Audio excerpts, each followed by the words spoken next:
सबसे पहले आपको सुप्रीम कोर्ट के मुख्य न्यायाधीश जस्टिस डी.वाई. चंद्रचूड़ और भारत के प्रधानमंत्री नरेंद्र मोदी की वो तस्वीरें दिखाएंगे जिन पर पूरे देश में एक नई बहस आज छिड़ी हुई है। ये तस्वीरें उस समय की हैं जब 11 सितंबर को प्रधानमंत्री मोदी मुख्य न्यायाधीश जस्टिस डी.वाई. चंद्रचूड़ के घर पर हुए गणेश पूजन में शामिल हुए। और आज हम आपसे ये पूछना चाहते हैं, ये जब आप तस्वीरें देखेंगे, कि क्या आपको इन तस्वीरों में कुछ भी ऐसा दिख रहा है जो आपत्तिजनक हो, जो असंवैधानिक हो, या फिर आपको इसमें कोई डील होते हुए दिख रही है? सबसे पहले आप जरा इस वीडियो पर गौर से नजर डालिए। सुखकर्ता दुःखहर्ता वार्ता विघ्नाशी नुर्वी पूर्वी प्रेम रूपा जयाची सर्वांगी सुंदर विषेंदुराची कंठी धरते माळ मुक्ता फळाची जय देव जय मंगल मूर्ती दर्शन मात्रे मन कामना पूर्ती जय देव रत्न खच सुंदर मस्तकी भाळा।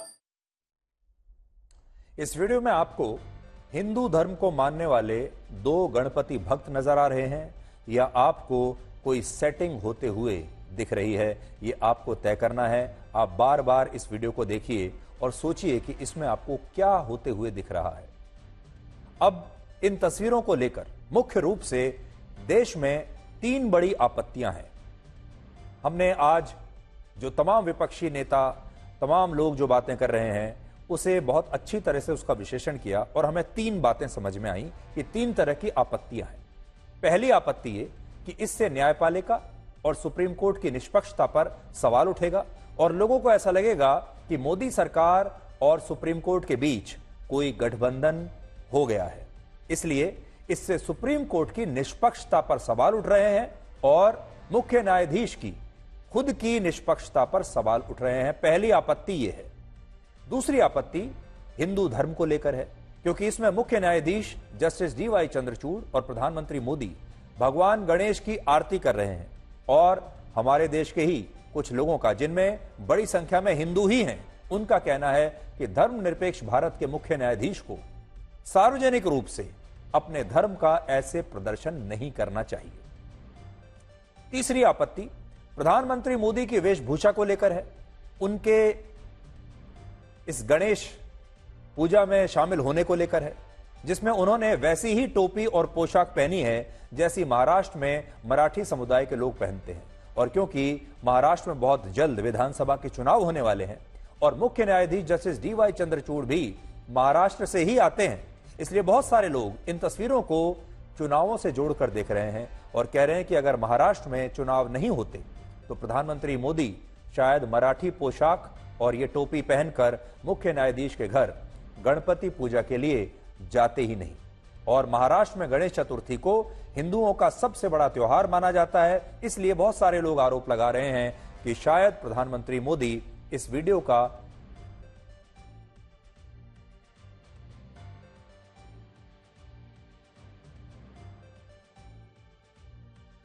अब बहुत सारे लोगों को ऐसा लगता है कि प्रधानमंत्री मोदी शायद चुनावों में फायदा उठाने के लिए ये तस्वीरें या ये वीडियो रिलीज करवा रहे हैं। लेकिन आप जरा खुद सोचिए, अगर चुनावों में इस तरह के वीडियोस का फायदा होता या ऐसी चीजें बीजेपी को बहुत फायदा करती होती तो राम मंदिर के बाद तो बीजेपी की 400 नहीं 450 सीट आ जाती। तो जब लोगों ने राम मंदिर की तस्वीरें देखने के बाद भी बीजेपी को 240 सीटें ही दी, तो फिर आप ये कैसे सोच सकते हैं कि महाराष्ट्र की जनता इन तस्वीरों को देखने पर ही बीजेपी को वोट दे देगी? ये महाराष्ट्र के वोटर्स की भी आप सोचिए कि आप उनके ज्ञान पर सवाल उठा रहे हैं। लेकिन अब हम आपको ये बताएंगे कि ये आपत्तियां सही क्यों नहीं है और क्यों ये सिर्फ राजनीतिक कारणों से ये आपत्तियां दर्ज कराई जा रही है। इस पर राजनीति है और कुछ नहीं। पहली बात, जो लोग इन तस्वीरों को देखकर सुप्रीम कोर्ट की और मुख्य न्यायाधीश की निष्पक्षता पर सवाल उठा रहे हैं, वही लोग कुछ दिन पहले तक चंडीगढ़ के मेयर के चुनाव में हुई धांधली, चुनावी बॉन्ड्स, इलेक्टोरल बॉन्ड्स और मणिपुर में महिलाओं पर अत्याचार के मामले में मुख्य न्यायाधीश जस्टिस डी.वाई. चंद्रचूड़ के फैसलों पर तालियां बजा रहे थे। बधाई दे रहे थे मुख्य न्यायाधीश को कुछ दिन पहले ही। इसके अलावा जो विपक्षी नेता ये कह रहे हैं कि इन तस्वीरों को देखने के बाद उन्हें यह डर है कि उन्हें सुप्रीम कोर्ट में निष्पक्ष इंसाफ मिलेगा या नहीं, उन लोगों से हम पूछना चाहते हैं कि जब वर्ष 2015 में आतंकवादी याकूब मेमन की फांसी को रुकवाने के लिए आधी रात को 3:15 पर सुप्रीम कोर्ट में सुनवाई हुई थी, सुप्रीम कोर्ट को आधी रात पर खुलवा दिया गया था एक आतंकवादी को इंसाफ देने के लिए, क्या उस समय सुप्रीम कोर्ट की निष्पक्षता खतरे में नहीं आई थी, जो आज आपको लगता है कि सुप्रीम कोर्ट की निष्पक्षता खतरे में आ गई है? दूसरा पॉइंट, जो लोग इन तस्वीरों को धर्मनिरपेक्षता के खिलाफ बता रहे हैं और कहते हैं कि मुख्य न्यायाधीश इन तस्वीरों में हिंदुत्व का खुलकर समर्थन कर रहे हैं सार्वजनिक रूप से, उनसे हम पूछना चाहते हैं कि अगर भारत के मुख्य न्यायाधीश क्रिसमस के मौके पर किसी चर्च में जाते या ईद के मौके पर किसी इफ्तार पार्टी में शामिल होते तो क्या तब भी इसे धर्मनिरपेक्षता के विरुद्ध माना जाता? और यह सवाल हम इसलिए भी पूछ रहे हैं क्योंकि वर्ष 2009 में जब पूर्व प्रधानमंत्री डॉक्टर मनमोहन सिंह ने अपने घर पर इफ्तार पार्टी का आयोजन किया था, तब उस पार्टी में उस समय के मुख्य न्यायाधीश जस्टिस के.जी. बालाकृष्णन भी शामिल हुए थे और तब इस पर किसी ने कोई आपत्ति नहीं की थी। तस्वीरें आप देख सकते हैं 2009 की। तब प्रधानमंत्री मनमोहन सिंह और जस्टिस बालाकृष्णन सामने एक दूसरे के खड़े हुए हैं, इफ्तार पार्टी का मौका है, लेकिन तब कोई विवाद नहीं हुआ। और आज मैं आपको प्रधानमंत्री मोदी की भी कुछ तस्वीरें दिखाता हूं। प्रधानमंत्री मोदी इससे पहले चर्च भी जा चुके हैं, इससे पहले बाकी लोगों से भी मिल चुके हैं। आज एक और बड़ा सवाल यह है कि आपके हिसाब से भारत के प्रधानमंत्री का भारत के मुख्य न्यायाधीश के घर पर जाना गलत है, या आपके हिसाब से अमेरिका में राहुल गांधी का वहीं की एक सांसद इल्हान उमर से मिलना गलत है, जो वर्ष 2022 में पाकिस्तान की फंडिंग पर पाकिस्तान ऑक्यूपाइड कश्मीर गई थी और तब उन्होंने पीओके को पाकिस्तान का हिस्सा बताया था। तो दो तस्वीरें हम आपको दिखा रहे हैं ब्लैक और व्हाइट में। प्रधानमंत्री मोदी का जस्टिस चंद्रचूड़ के घर जाना आपको गलत लगता है, लेकिन अमेरिका में राहुल गांधी का एक ऐसे व्यक्ति से मिलना जो कि भारत विरोधी बात करता है, जो कि पाकिस्तान का समर्थन हमेशा करती हैं, वो आपको ठीक लगता है? ये दो तस्वीरें आप देखिए, देश को भी देखना चाहिए। और सोचिए, राहुल गांधी अमेरिका में इस सांसद से मिलते हैं और इस पर कोई विवाद नहीं होता, लेकिन भारत के प्रधानमंत्री अगर गणेश चतुर्थी पर भारत के मुख्य न्यायाधीश के घर चले जाएं तो इस पर विवाद खड़ा हो जाता है। अब आपको वो तस्वीरें मैं दिखाना चाहता हूं जब प्रधानमंत्री मोदी चर्च में गए हैं, अभी हाल ही में एक मस्जिद में गए हैं, और दूसरी जगहों पर जब वो जाते हैं तब कोई विवाद नहीं होता। जरा तस्वीरें आप एक एक करके देखते चले जाइए। अभी वो ब्रुनई गए थे, ब्रुनई में भी वो वहां की मस्जिद में गए, तब कोई विवाद नहीं हुआ। वो चर्च में जाते हैं, कोई विवाद नहीं। जब वो गुरुद्वारे में जाते हैं तब कोई विवाद नहीं होता। लेकिन देखिए, सारी तस्वीरें मैं आपको दिखा रहा हूं। प्रधानमंत्री मोदी हर तरह के धर्म स्थल पर गए हैं, गुरुद्वारों में गए हैं, चर्च में गए हैं, मस्जिद में गए हैं, कभी कोई विवाद नहीं। लेकिन एक बार गणपति पूजा कर ली मुख्य न्यायाधीश के साथ, तो इस देश के कुछ मुट्ठी भर लोग लगातार उस पर विवाद कर रहे हैं। आज कांग्रेस पार्टी इस मुद्दे पर सबसे ज्यादा राजनीति कर रही है, जबकि सच्चाई यह है कि एक जमाने में प्रधानमंत्री इंदिरा गांधी ने कहा था कि उनकी सरकार देश में प्रतिबद्ध न्यायपालिका चाहती है, जिसका मतलब यह था कि देश की अदालतें उनके लिए प्रतिबद्ध रहें, जज उनके लिए प्रतिबद्ध रहें, ना कि भारत के संविधान के लिए प्रतिबद्ध रहें। वर्बेटिम में आपको बताता हूं उन्होंने क्या कहा था। उन्होंने कहा था, the government wants a committed judiciary. ये उनका बयान था। कमिटेड जुडिशरी का मतलब, हमारे देश में जो इतने बड़े बड़े वकील हैं और इतने बड़े बड़े जो ज्ञानी लोग हैं, वो अपने आप समझ जाएंगे कि उनका मतलब क्या था। कांग्रेस पार्टी की सरकारों में सुप्रीम कोर्ट के कई जजों को और मुख्य न्यायाधीश को कांग्रेस पार्टी ने राज्यसभा सांसद बनाया और बड़े बड़े पद उन्हें दिए, लेकिन उस समय कभी कांग्रेस को निष्पक्ष न्यायपालिका की याद नहीं आई। सुप्रीम कोर्ट के retired chief justice Ranganath Mishra ने वर्ष 1984 के सिख दंगों के मामले में कांग्रेस को क्लीन चिट दी थी, और बाद में वो रिटायर होने के बाद कांग्रेस पार्टी में शामिल हो गए और कांग्रेस पार्टी ने उन्हें राज्यसभा का सांसद बनाया। लेकिन आज वही कांग्रेस पार्टी शायद इन सारी बातों को भूल चुकी है। इसके अलावा जो लोग इस मामले को महाराष्ट्र के विधानसभा चुनावों से जोड़ने की कोशिश कर रहे हैं, उनसे भी एक सवाल है कि अगर प्रधानमंत्री मोदी के मराठी टोपी और पोशाक पहनने से बीजेपी महाराष्ट्र में विधानसभा का चुनाव जीत सकती है, तो फिर बीजेपी इस बार के लोकसभा चुनावों में फैजाबाद की लोकसभा सीट कैसे हार गई? आप खुद सोचिए, अगर किसी राज्य की पोशाक और टोपी पहनने से ही चुनाव जीत लिए जाते तो क्या अयोध्या में राम मंदिर का उद्घाटन होने के बाद बीजेपी वहां चुनाव हारती? वास्तविकता यह है कि गणेश चतुर्थी महाराष्ट्र के हिंदुओं का सबसे बड़ा त्योहार है और यह प्रधानमंत्री मोदी का स्वभाव रहा है कि वो अलग अलग त्योहारों पर वैसी ही पोशाक पहनते हैं जो उन त्योहारों से जुड़े राज्यों में पहनी जाती हैं। लेकिन हमारे देश के नेता इसमें भी राजनीति ढूंढ लेते हैं और आज भी इस मामले में हमारे देश में यही हो रहा है। Way of expressing myself in the context of my beliefs is a private matter. It's not a public matter. And therefore, there should be no videography, photographs, which then should be allowed to be made public, especially in the context of people holding the highest positions in the country. Because what happens is that it sort of ignites a debate which is unnecessary and harmful to the institution. हमारी शंका इतनी है कि क्या ये संविधान के रखवालदार इस प्रकार से अगर राजनीतिक नेताओं से मिलते हैं तो लोगों के मन में शंका है। हमारी जो केस है महाराष्ट्र में, जो घटना बाह्य सरकार चल रही है और उसकी सुनवाई चंद्रचूड़ साहब के सामने चल रही है, तो हमें शंका है कि हमें न्याय मिलेगा। आप क्या चाहते हैं? Can not the different pillars of democracy meet? Cannot they converge? Should not they be friends? Should they be enemies? Should they not be talking to each other? Supreme court के चीफ जस्टिस से अगर देश के प्रधानमंत्री मिलते हैं, उस पे आप आपत्ति करते हैं, और वहां अमेरिका जाके इल्हान ओमर से मिलते हैं, उस पे आपत्ति नहीं है। जो पीओके के साथ खड़ा है, जो देश को बेचना चाहता है, जो हिंदुस्तान के विपरीत बुद्धि रखती है, उसके साथ मिलने से कोई आपत्ति नहीं है। मैं मानता हूं कि कल यदि प्रधानमंत्री जी चीफ जस्टिस ऑफ इंडिया के घर गणपति दर्शन करने गए थे, तो इसका राजनीतिकरण करना मैं मानता हूं ये उचित नहीं होगा, बहुत ही गंदी राजनीति है। और 2009 की बात यदि मैं करूं, 2009 में उस समय के तत्कालीन प्रधानमंत्री मनमोहन सिंह जी थे, उस समय के चीफ जस्टिस बालाकृष्ण जी थे, वे मनमोहन सिंह जी के इफ्तार पार्टी में गए थे। उस समय लोगों ने हंगामा नहीं मचाया।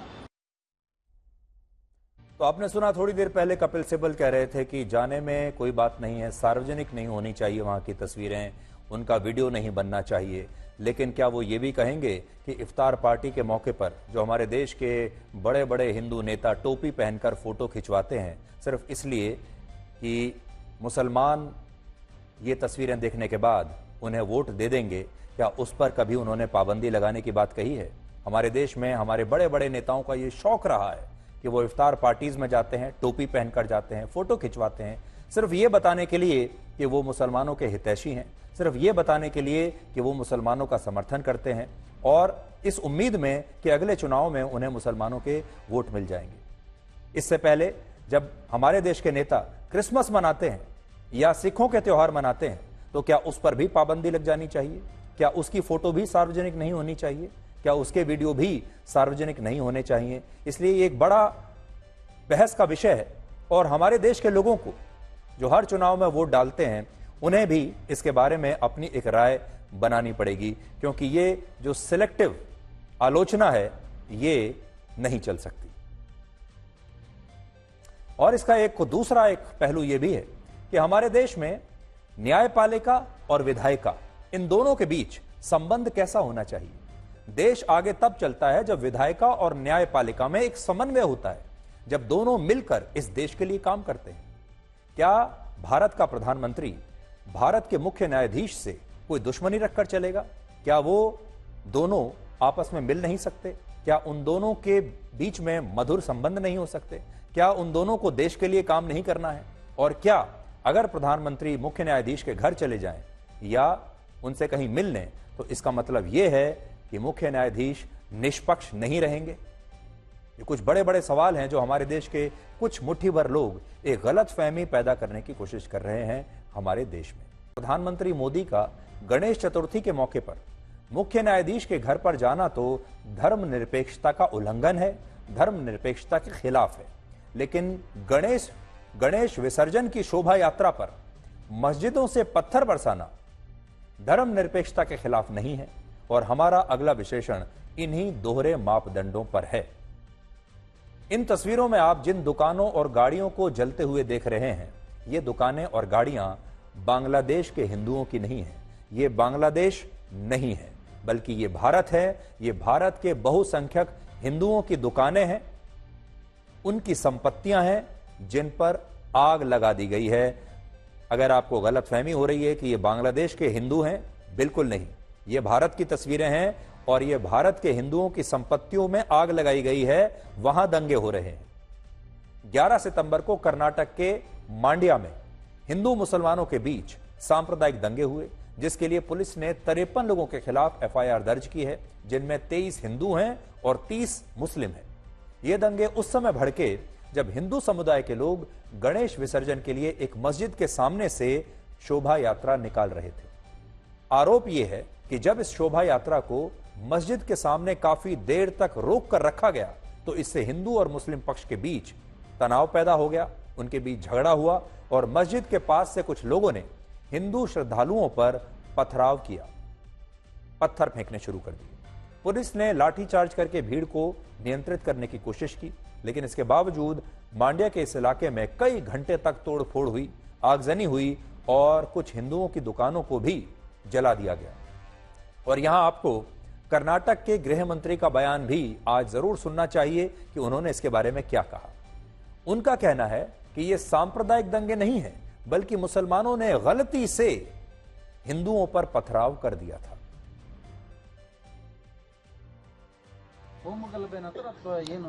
ಆಕಸ್ಮಿಕವಾಗಿ ಅಲ್ಲಿ ಪ್ರೊಸೆಷನ್ ಹೋಗುವಾಗ ಯಾರೋ ಕಲ್ಲು ಹಾಕಿದ್ರು ಅಂತ ರೆಸ್ಪಾಂಡ್ ಮಾಡೋದಕ್ಕೆ ಇವರು ಕಲ್ಲು ಹಾಕಿದ್ದಾರೆ. ಆ ರೀತಿ ಘರ್ಷಣೆ ಮಾಡ್ಕೊಂಡಿದ್ದಾರೆ. ಕೋಮುಗಲಭೆ ಅಂತ ಹೇಳೋದಕ್ಕೆ ಆಗೋದಿಲ್ಲ ಇದನ್ನ. अब बड़ा सवाल यह है कि क्या यह गलती अनजाने में हुई है या ये गलती जानबूझकर की गई है। इसलिए अब आप इन दंगों की वो तस्वीरें देखिए और सोचिए कि ये गलती से पत्थरबाजी आखिर होती कैसे है। जरा तस्वीरें देखिए।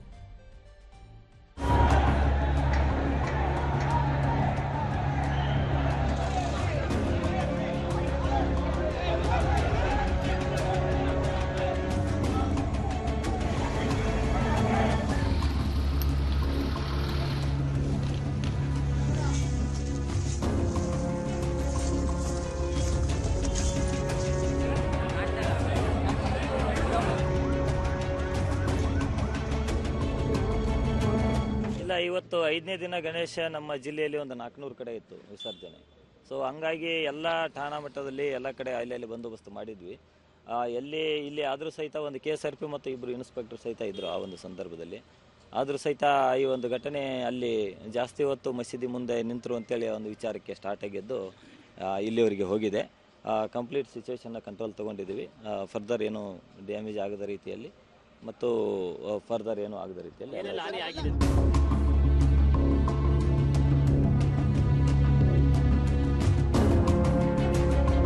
अभी सीसीटीवी ने जो लोगों को आइडेंटिफाई किया है उन सबको अरेस्ट किया गया है। 52 पीपल हैव बीन अरेस्टेड और उनका फैमिली मेंबर्स भी प्रतिभटन कर रहे हैं पुलिस स्टेशन के बाहर।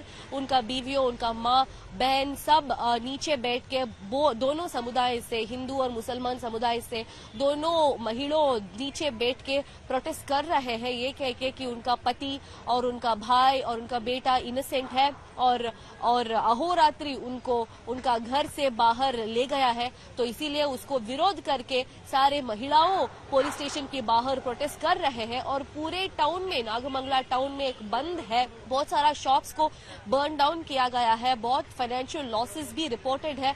पूरा टाउन अभी बंद है। उनका मतलब ये है कि एक फार्मेसी को भी खुला नहीं होगा। फार्मेसी, अपैरल, ग्रोसरी, दूध सब बंद होगा इस एंटायर टाउन पे इस दिन। और सिक्योरिटी को भी बहुत बीफ अप किया गया है। मुस्लिम पक्ष जिस मस्जिद के सामने से हिंदुओं की इस शोभा यात्रा निकालने का विरोध कर रहा था, उस मस्जिद को लेकर पिछले साल भी विरोध हुआ था और तब भी मुस्लिम पक्ष का यही कहना था कि इस मस्जिद के सामने शोभा यात्रा निकालकर उन्हें जानबूझकर उकसाया जा रहा था। अब ये एक बड़ा सवाल है।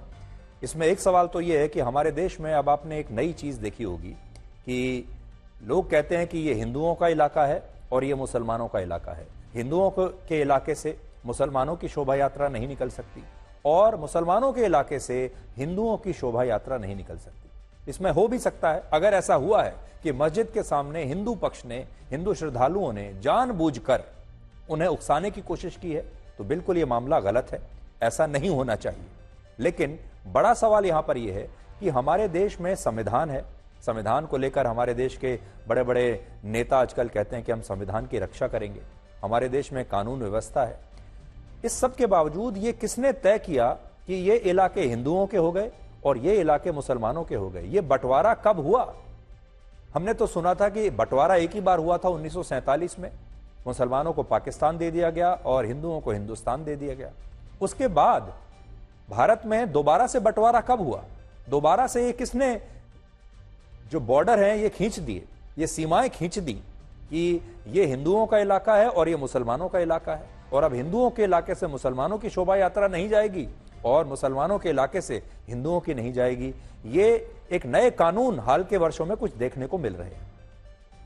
भारत में 80% आबादी हिंदुओं की है, 20% आबादी अल्पसंख्यकों की है, जिनमें लगभग 15% अल्पसंख्यक मुसलमान हैं, 2.3% ईसाई हैं, 1.7% सिख हैं, 0.7% बौद्ध हैं, 0.4% और 0.0005% पारसी धर्म के लोग हैं। और असली अल्पसंख्यक असल में ये लोग हैं जिनकी संख्या मुसलमानों से भी कहीं ज्यादा कम है, जो पूरे जनसंख्या का 1% है, आधा % है, 2% है। लेकिन क्या कभी आपने सुना है कि हिंदुओं की किसी शोभा यात्रा पर अल्पसंख्यक ईसाइयों ने कोई आपत्ति की हो, सिखों ने कोई आपत्ति की हो, जैनों ने कोई आपत्ति की हो, बौद्ध और पारसी धर्म के लोगों ने कभी कोई आपत्ति की हो या पथराव किया हो? कभी आपने सुना है कि सिखों ने यह कहा हो कि यह हमारा इलाका है और यहां से दूसरे धर्म की शोभा यात्रा नहीं निकल सकती? कभी आपने सुना है कि ईसाइयों ने कहा हो कि यह हमारा इलाका है और यहां से दूसरे धर्म की यात्रा नहीं निकलेगी? मांड्या के जिस नागमंगला इलाके में ये दंगे हुए हैं, वहां 63% हिंदू रहते हैं और 36% मुसलमान रहते हैं। और इससे पहले सूरत के जिस सैयदपुरा इलाके में गणपति के पंडाल पर पथराव हुआ था, वहां भी सिर्फ 17 परिवार हिंदुओं के रहते हैं और 800 परिवार मुसलमानों के रहते हैं। और आप जरा सोचिए कि इन इलाकों में धर्मनिरपेक्षता और भाईचारा, सेक्युलरिज्म, ये छुट्टी पर क्यों चले जाते हैं? ये जो सेक्युलरिज्म है, धर्मनिरपेक्षता है, वो यहां पर छुट्टी पर क्यों चले जाते हैं? ये एक बड़ा सवाल है। आज हमारे देश को जिस भाईचारे और सद्भाव की आवश्यकता है, वो भाईचारा और सद्भाव हिमाचल प्रदेश के मुसलमानों से आप सीख सकते हैं। आज उन्होंने पूरे देश को बताया है कि अगर ये दो धर्म भाईचारे से रहें और एक दूसरे के लिए कुछ छोटी छोटी कुर्बानियां भी दे दें, तो हमारे देश में भाईचारा बढ़ सकता है। शिमला में जिस मस्जिद के अवैध निर्माण के खिलाफ हिंदुओं ने कल इतना बड़ा विरोध प्रदर्शन किया था, आज उस मस्जिद के इमाम और वक्फ बोर्ड के लोगों ने शिमला में खुद नगर निगम के दफ्तर जाकर नगर निगम से आग्रह किया है कि नगर निगम इस मस्जिद की उन 3 मंजिलों को बुलडोजर से गिरा दे या सील कर दे जो अवैध तरीके से बनी है, क्योंकि उन्हें हिंदुओं के साथ विवाद नहीं करना, बल्कि हिंदुओं के साथ सद्भाव और भाईचारा उन्हें चाहिए। देखिए कितनी खूबसूरत बात शिमला के इन मुसलमानों ने की है और देश भर के हिंदुओं को भी और मुसलमानों को भी यहां से सीख लेनी चाहिए। जो हमने ये एप्लीकेशन दी है, ये हमने इसलिए दी है एप्लीकेशन कि जो ये अनलीगल जो भी है, जो फैसला कोर्ट का आएगा वो तो जब आएगा, मगर जो हमने कल हालात देखे हैं या दीगर जगहों से जो भी हालात बन रहे हैं, हम हिमाचल प्रदेश के स्थायी निवासी जितने भी हैं सदियों से प्यार मोहब्बत से रहते हैं और आगे भी हम आग्रह करते हैं हम प्यार मोहब्बत से ही रहें। इसीलिए हमने ये एप्लीकेशन दी है कि हम खुद ही इसको जो है डिमोलाइज कर देंगे और जो आगे उसका कोर्ट का फैसला होगा वो हमें मान्य है। तो आज इन इमाम साहब के लिए पूरे देश को ताली बजानी चाहिए। अगर इस तरह का सॉल्यूशन, इस तरह का हल हर विवाद को लेकर हम निकाल लें तो सोचिए हमारे देश में हिंदू और मुसलमानों के बीच कभी कोई दंगा नहीं होगा, कभी कोई झगड़ा नहीं होगा। आप जरा कल्पना कीजिए कि अगर बाबरी मस्जिद का विवाद भी ऐसे ही आपस में बैठकर हिंदू पक्ष और मुस्लिम पक्ष सुलझा लेते तो देश में इस पर इतनी बड़ी राजनीति ना होती, देश में इसे लेकर इतने बड़े बड़े दंगे ना होते और ये मामला इतने वर्षों तक कभी ना खिंचता। अगर उस दिन भी हिंदू पक्ष और मुस्लिम पक्ष बाबरी मस्जिद और राम मंदिर के मामले को ऐसे ही आपस में बैठकर सुलझा लेता। और आज भी हम यही कहना चाहेंगे, थोड़ी थोड़ी कुर्बानियां दोनों को देनी पड़ेंगी, अलग अलग पक्षों को, और उसके बाद देखिएगा कैसे ये दोनों पक्ष, ये दोनों धर्म के लोग मिलकर भी इस देश में रह सकते हैं। अब देखिए, शिमला की ही तरह हिमाचल प्रदेश के एक और शहर मंडी में भी एक मस्जिद का ऐसे ही अवैध निर्माण हुआ था, जिसके बाद वहां के स्थानीय हिंदुओं ने एक विरोध प्रदर्शन किया। वो बार बार कहते थे कि यह नहीं होना चाहिए, और अब वहां के मुस्लिम पक्ष ने भी खुद ही इस अवैध निर्माण को तोड़कर हटाना शुरू कर दिया है और कहा है कि उन्हें हिंदुओं के साथ विवाद नहीं बल्कि सद्भाव और भाईचारा चाहिए। ये खबर भी आप देखिए, ये मंडी से आई है। मैं कल दिशा निर्देश मिले थे कि आज पीडब्ल्यूडी आएगा, वो मौका पर अपना निशानदेही करेगा। तो रेवेन्यू डिपार्टमेंट भी आया था, पीडब्ल्यू डिपार्टमेंट भी आया था, पटवारी साहब थे, तहसीलदार साहब थे, कानून गो साहब थे। तो ये दीवार आ रही है, तो उन्होंने कहा कि आपको ये दीवार गिरा देनी चाहिए। तो हम लोगों ने कहा ठीक है, अगर आप चाहते हैं गिराना है तो गिरा दीजिए, हमें कोई एतराज़ नहीं है, क्योंकि ये आपकी जगह है। हम पहले भी आपके साथ तैयार थे और आज भी आपके साथ तैयार हैं।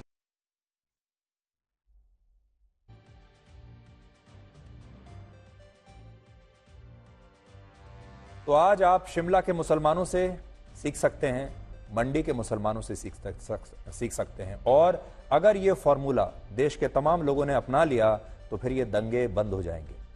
आज जब हमारे देश में भाईचारा गुम हो रहा है, खोता जा रहा है, तब मैं आपको कुछ पंक्तियां पढ़कर सुनाना चाहता हूं। भगवान ने इंसानों को जीवन दिया तो उस जीवन के लिए अग्नि, जल, वायु, आकाश और धरती दी, और भगवान ने इनका कोई मजहब नहीं देखा, ना ही रखा, लेकिन इंसानों ने मजहब बना दिए और दुनिया को अलग अलग धर्मों के बीच बांट दिया।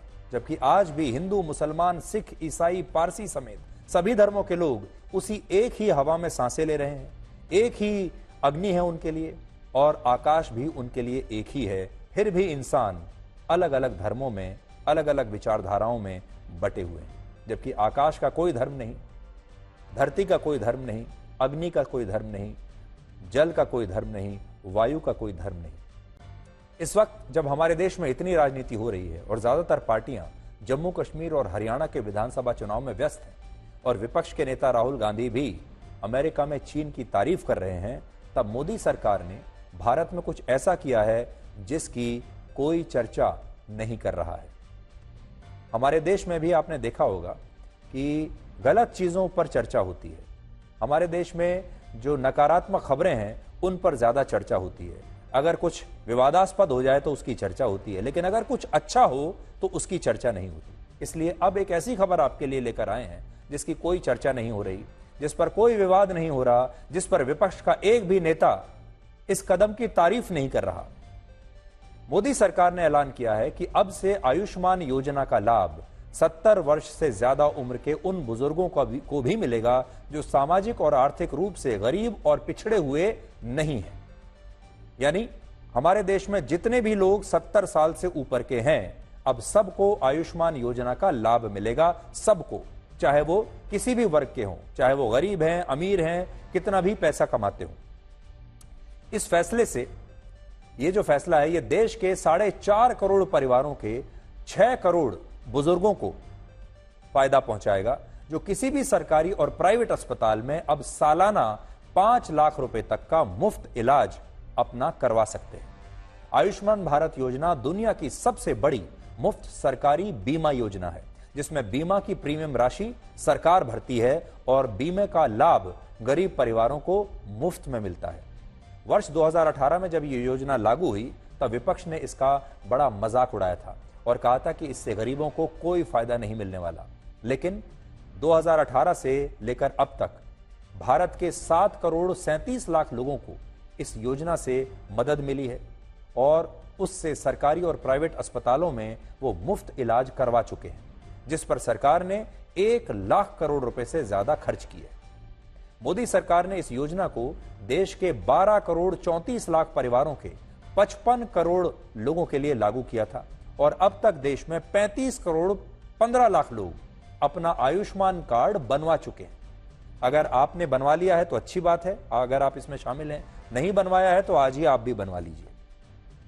प्रधानमंत्री मोदी ने जब इस योजना का आइडिया देश के सामने रखा तब विपक्षी दलों ने इस पर बड़ी राजनीति की थी, लेकिन उन्होंने इस योजना के पीछे प्रधानमंत्री मोदी की सोच को समझा नहीं।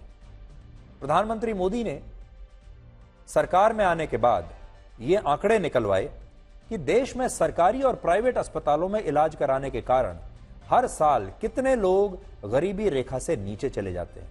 हमारे देश में बड़ी संख्या में ऐसे परिवार हैं जिन्हें इलाज कराने के लिए पैसा उधार लेना पड़ता है, क्योंकि इलाज बड़ा महंगा होता है। उस समय यह बात पता चली कि हर साल लगभग 6 करोड़ लोग अपनी बीमारियों के इलाज के कारण गरीबी रेखा से नीचे चले जाते हैं, क्योंकि उनका सारा पैसा इलाज में चला जाता है और इलाज का खर्च उन्हें बर्बाद कर देता है। इतना ज्यादा खर्च वो कर देते हैं, इसके लिए उन्हें पैसा उधार मांगना पड़ता है। अगर किसी के पास कोई छोटी मोटी संपत्ति है तो उसे बेचना पड़ता है।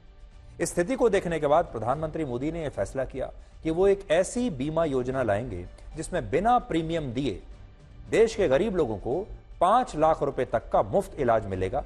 और जब प्रधानमंत्री ने ये बातें कही तब विपक्षी दलों ने उनका बड़ा मजाक उड़ाया था। लेकिन आज वर्ल्ड हेल्थ ऑर्गेनाइजेशन, संयुक्त राष्ट्र और वर्ल्ड बैंक मोदी सरकार की इस योजना की प्रशंसा कर रहे हैं और दुनिया के कई देश अपने यहां भी गरीबों के लिए ऐसी ही बीमा योजना को लागू करना चाहते हैं और वो भारत से पूछ रहे हैं कि भारत सरकार ने यह काम आखिर कैसे किया। पूरी दुनिया में इसकी तारीफ हो रही है। इसलिए आज हम आपको बताना चाहते हैं कि इस योजना का लाभ किन किन लोगों को मिल सकता है, कैसे मिल सकता है, आप कैसे अपना आयुष्मान कार्ड बनवा सकते हैं और 5 लाख रुपए तक का इलाज आप मुफ्त करा सकते हैं। यह योजना 2 हिस्सों में बटी हुई है, एक ग्रामीण और एक शहरी भारत, यानी जो गांव में रहने वाले लोग हैं और जो शहर में रहने वाले लोग हैं। तो हमारे जो गांव में रहने वाले दर्शक हैं उनके लिए पहले मैं बताता हूं कि क्या है। ग्रामीण भारत में जो परिवार एक कमरे के मकान में रहते हैं, जिनके मकान की छत कच्ची है, जिन परिवारों में 16 से 59 वर्ष का कोई पुरुष नहीं है, जिन परिवारों में दिव्यांग हैं, जो परिवार दलित और आदिवासी समुदाय से हैं और जो परिवार बेघर हैं या जो दिहाड़ी मजदूरी करके अपना जीवन यापन कर रहे हैं, ऐसे लोग ग्रामीण क्षेत्रों में इस योजना का लाभ ले सकते हैं। शहरों में जो लोग भीख मांगते हैं, रेहड़ी पटरी पर काम करते हैं, सिक्योरिटी गार्ड, कुली या सफाई कर्मी और माली की नौकरी करते हैं, जो लोग टेलर हैं, ड्राइवर हैं, कंडक्टर हैं या डिलीवरी बॉय का काम करते हैं, ऐसे लोग भी अपना आयुष्मान कार्ड बनवा सकते हैं। यानी जो संगठित सेक्टर में काम नहीं करते, ऐसे तमाम लोग, क्योंकि इससे पहले जो लोग रोज मजदूरी करके अपना पेट पालते थे, उन लोगों के लिए ऐसी कोई योजना नहीं थी कि वो अपना इलाज कहीं से करा सके। आयुष्मान कार्ड बनवाने के लिए आपके पास आधार कार्ड होना चाहिए, राशन कार्ड, आपकी जाति का प्रमाण पत्र और आपकी आमदनी का प्रमाण पत्र, ये आपके पास होना जरूरी है। अगर आप यूपीए सरकार में आई राष्ट्रीय स्वास्थ्य बीमा योजना के लाभार्थी रह चुके हैं तो उसका सर्टिफिकेट दिखाकर भी आप अपना आयुष्मान कार्ड बनवा सकते हैं। ये कार्ड ऑफलाइन और ऑनलाइन दोनों तरह से बनवाया जा सकता है। ऑफलाइन आयुष्मान कार्ड बनवाने के लिए आप सरकार के ग्राहक सेवा केंद्रों पर जा सकते हैं, जो आपके इलाके में, डिस्ट्रिक्ट में होगा, जहां आपको एक फॉर्म भर के उसके साथ सभी जरूरी दस्तावेज लगाने होंगे और अगर वेरिफिकेशन में आपको इस योजना के लिए योग्य माना गया तो आपका आयुष्मान कार्ड बनकर आपके घर आ जाएगा। अगर आप ऑनलाइन आवेदन करना चाहते हैं तो इसके लिए आपको सरकार की एक वेबसाइट पर लॉगिन करना होगा। इस वेबसाइट का URL है, आप नोट कर सकते हैं, www.pmjay.gov.in। इस वेबसाइट पर सरकार ने एक विकल्प दिया है जिस पर लिखा है MI एलिजिबल। इस ऑप्शन पर क्लिक करने के बाद आपको अपने बारे में कुछ बातें बतानी होंगी। अगर आप अपनी सारी जानकारी इसमें भरनी होगी और अगर आप इस योजना के लिए योग्य होंगे तो आप ऑनलाइन फॉर्म भर के अपना आयुष्मान कार्ड बनवा सकते हैं। इसके अलावा आप टोल फ्री नंबर वो भी नोट कर लीजिए, 14555। इस नंबर पर कॉल करके भी ये जान सकते हैं कि क्या आपका आयुष्मान कार्ड बन सकता है या नहीं। आप अपने मोबाइल फोन में आयुष्मान ऐप को डाउनलोड करके भी ऑनलाइन आयुष्मान कार्ड बनवा सकते हैं। उसकी डिटेल्स भी आपको दे रहे हैं। ये कार्ड कैशलेस होता है जिससे आप सरकारी और प्राइवेट अस्पतालों में जाकर अपना 5 लाख रुपए तक का इलाज मुफ्त करवा सकते हैं। इस स्कीम में आज एक नया अध्याय जुड़ा है जो कि प्रधानमंत्री श्री नरेंद्र मोदी जी ने कमिट किया था, एक कमिटमेंट दिया था कि 70 से अधिक आयु के सभी सीनियर सिटीजन्स को कवरेज दी जाएगी। कई फैमिलीज ऐसी हैं जो ऑलरेडी कवर्ड हैं जिसमें सीनियर सिटीजन है। ऐसी फैमिलीज में additional coverage, top up coverage 5 lakh रुपए पर एनम का रहेगा। मान लीजिए कोई एक गरीब परिवार है किसी ग्रामीण क्षेत्र में या शहरी क्षेत्र में जिसका ऑलरेडी आयुष्मान योजना के अंडर कवरेज है, उसमें अगर सीनियर सिटीजन्स हैं तो उसमें एडिशनल कवरेज ये रहेगा, टॉप अप कवरेज रहेगा 5 लाख रुपीस का, जो कि केवल सीनियर सिटीजन्स के लिए रहेगा। और जो फैमिलीज कवर्ड नहीं है, मान लो कोई एक middle class, upper middle class family है, वो आयुष्मान में कैटेगरी में नहीं आते थे, उसमें भी 70 प्लस से ज्यादा के जो सीनियर सिटीजन्स हैं उनके लिए एक नया कवर जो कि 5 लाख रुपीस का रहेगा, 5 लाख रुपीस पर ईयर का। देखिए, हमारे देश में जो लोग हैं जो 70 साल से ऊपर के हैं, हमारे जो बुजुर्ग हैं, उन्हें इससे पहले बहुत सारी दिक्कतों का सामना करना पड़ता था। पहली बात तो यह है कि अगर वो इस उम्र में अपना बीमा कराने के लिए जाते हैं तो उनका प्रीमियम बहुत हाई होता है। जो इंश्योरेंस कंपनियां हैं, खासतौर पर प्राइवेट इंश्योरेंस कंपनियां, वो बुजुर्गों का बीमा करने के लिए बहुत सारे कागजात मांगती हैं और बहुत ज्यादा प्रीमियम भी मांगती हैं। तो बुजुर्गों के लिए पहली परेशानी तो यहां आती है। उसके बाद जब वो क्लेम लेते हैं तो बहुत सारे मामले ऐसे हैं हमारे देश में। एक सर्वे भी ऐसा हुआ जिसमें यह पाया गया कि बड़ी संख्या में ऐसे लोग हैं जिन्होंने इलाज तो करा लिया लेकिन इंश्योरेंस कंपनियां उनका क्लेम पूरा नहीं देती। उनके इलाज का जो पूरा पैसा है वो उन्हें नहीं मिलता। ये हमारे देश की कुछ बड़ी बड़ी समस्याएं हैं। खास तौर पर जो गरीब परिवार हैं जिनके पास पैसा बहुत कम होता है और जब उनके घर में जो बुजुर्ग हैं जो 70 साल से ऊपर के हो जाते हैं, परिवार की मजबूरी होती है, एक तरफ बच्चे की पढ़ाई का खर्चा देना है, दूसरी तरफ बुजुर्ग की इलाज का खर्चा देना है और उनके पास इतना पैसा नहीं कि वो दोनों कर सके। और इसलिए बहुत बार हमारे जो बुजुर्ग हैं हमारे देश के, उनकी सेवा ठीक से नहीं हो पाती, उनका इलाज ठीक से नहीं हो पाता और लोग सोचते हैं कि इनकी तो उम्र अब हो ही चुकी है, इसलिए कई बार जो इलाज उन्हें चाहिए होता है वो नहीं मिल पाता, सिर्फ इसलिए क्योंकि पैसे की बहुत कमी है। और इसीलिए सरकार जो ये योजना लेकर आई है, अब इसमें 70 साल के ऊपर के सारे बुजुर्ग इस योजना के तहत कवर हो जाएंगे और हमें उम्मीद ये करनी चाहिए कि आपको जो हमने जानकारी दी है उससे आप अपने घर में जो बुजुर्ग आपके पास आपके घर में हैं, परिवार में, उनका इलाज ठीक से आप करवा पाएंगे। इस योजना की एक चुनौती भी है। सबसे बड़ी चुनौती यह है कि इसमें प्राइवेट अस्पताल कई बार आयुष्मान कार्ड पर गरीबों का इलाज करने से इनकार कर देते हैं। इसलिए सरकार को इस मामले पर भी एक बार गौर करना पड़ेगा कि प्राइवेट अस्पताल इसका दुरुपयोग न करें।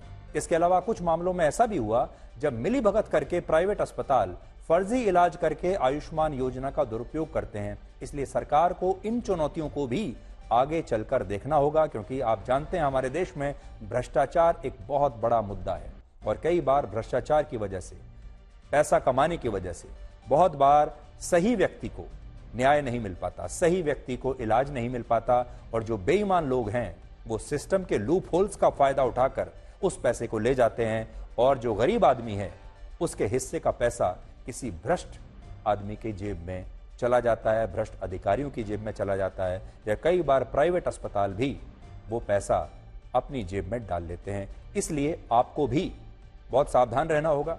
अगर आपको कहीं भी ऐसा लगता है कि आपके आयुष्मान कार्ड को लेकर कोई दुरुपयोग कर रहा है, कोई अस्पताल, प्राइवेट अस्पताल इलाज करने से मना कर रहा है, या आपका जो क्लेम है उसे प्रोसेस करने से मना कर रहा है, तो इसके लिए आवाज जरूर उठाइए और उसकी शिकायत आपको जरूर करनी चाहिए। और ये मैंने आपको एक टोल फ्री नंबर भी दिया है, अगर आप चाहें तो इस टोल फ्री नंबर पर कॉल कर सकते हैं। अगर आपको लगता है कि आपको क्लेम लेने में कोई परेशानी हो रही है, अगर आपको ऐसा लगता है कि आप किसी सरकारी अस्पताल में ना जाकर किसी प्राइवेट अस्पताल में गए हैं और वहां आप उसके चंगुल में फंस गए हैं। कई बार प्राइवेट अस्पताल ये भी करते हैं कि वो आपको बुला लेंगे, पहले आपको कहेंगे कि आपका इलाज हम कर देंगे। जब आप उस अस्पताल में चले जाते हैं या एडमिट हो जाते हैं, उसके बाद अस्पताल अचानक से ये कहता है कि आयुष्मान कार्ड यहाँ नहीं चलेगा, और अब आप कहीं से भी उधार लेकर या कहीं से भी पैसा लाइए और अपना इलाज कराइए, हम अलग से आपका पैसा लेंगे। अब आपको आज की बड़ी खूबसूरत तस्वीरें दिखाते हैं।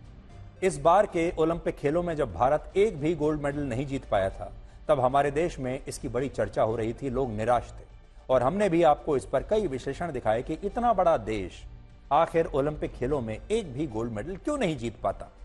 लेकिन जब पैरालंपिक खेलों में भारत के दिव्यांग खिलाड़ियों ने एक नहीं 7 गोल्ड मेडल समेत कुल मिलाकर 29 मेडल जीतकर इतिहास रचा, तो इन पैरालंपिक खिलाड़ियों की हमारे देश में आज चर्चा नहीं हो रही। जिन्होंने मेडल जीता उनकी चर्चा नहीं हो रही, और जिन्होंने नहीं जीता था उनकी चर्चा ज्यादा हो रही। हमारे देश में टेलीविजन पर आपने देखा होगा जो रियलिटी शोज होते हैं, उन रियलिटी शोज को जीतने वाले लोगों का स्वागत करने के लिए भी कहीं ज्यादा बड़ी भीड़ आ जाती है। लेकिन जब हमारे पैरालंपिक्स के चैंपियन घर वापस लौटे तो इन्हें वो स्वागत नहीं मिला।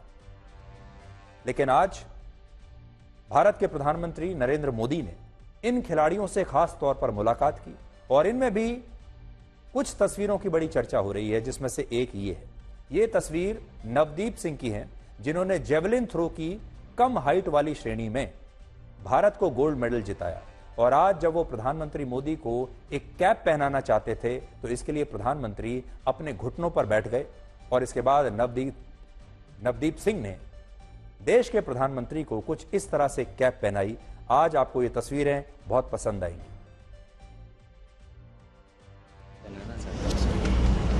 तुमने अपना देखा वीडियो? क्या लोग कह रहे? सब लोग डरते हैं। जोश में से बच्चा। हैं?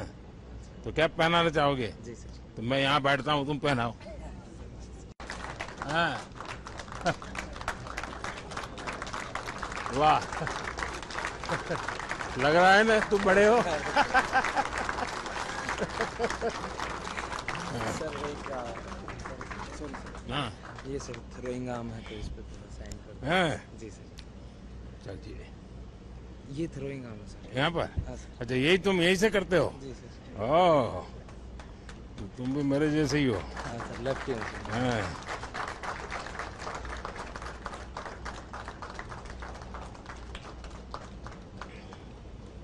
वाह, थैंक यू सर। तो इतने बाद में इतना गुस्सा करके कैसे करते हो? सर वो पिछली बार 4th रह गया था ना सर, तो इस बार जुनून था, आपको प्रॉमिस करके गया था। हाँ, पूरा कर दिया। तो सर वही था सर।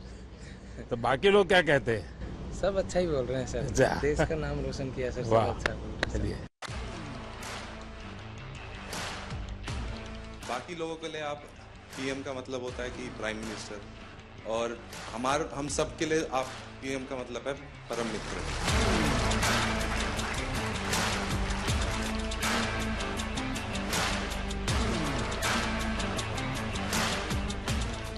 शीतल की सिग्नेचर मिल जाएगी आज मुझे। आने से पहले आप जब सबसे बात करते हो और फिर आने के बाद सबसे मिलते हैं, आई थिंक सारे मेडलिस्ट, सारे एथलीट यही सोचते हैं कि हमें यही मौका मिले। सर, लोग पैरा को अभी तक अपनाए नहीं जिस तरह आपने अपनाया है। बहुत लोग को बोलता है हमारा ब्रांड एम्बेसडर कौन है? हमारा मोदी जी हमारा ब्रांड एम्बेसडर।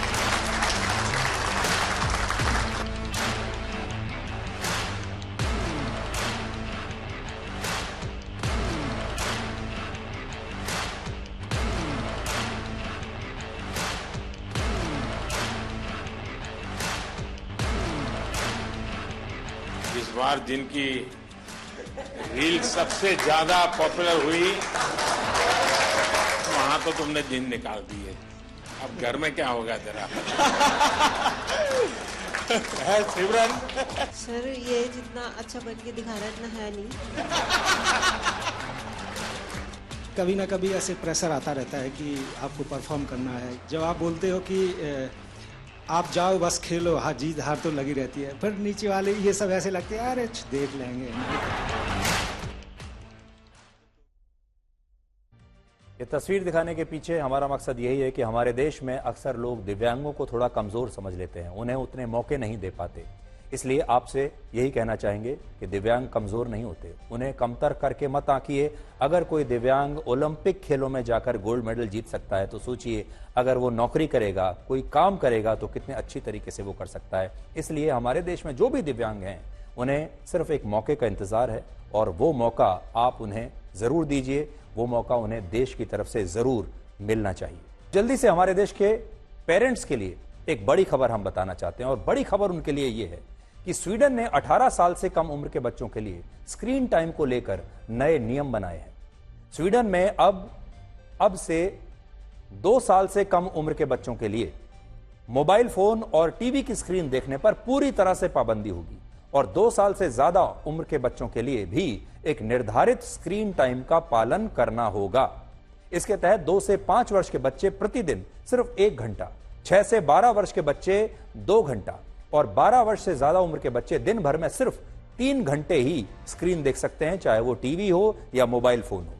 भारत के बच्चों में इस वक्त सबसे बड़ी बीमारी का नाम है मोबाइल फोन और सोशल मीडिया। हमारे देश के बच्चे मोबाइल फोन की स्क्रीन में अब डूबते जा रहे हैं और ऐसे बहुत सारे माता पिता हैं जो अपने बच्चों को मोबाइल फोन दे देते हैं और ये सोचते हैं कि इससे बच्चा बिजी रहेगा, इससे बच्चा उन्हें परेशान नहीं करेगा, तंग नहीं करेगा। इसलिए आपने देखा होगा कि हमारे देश में आजकल छोटे छोटे बच्चे भी मोबाइल फोन की स्क्रीन के साथ खेलते रहते हैं।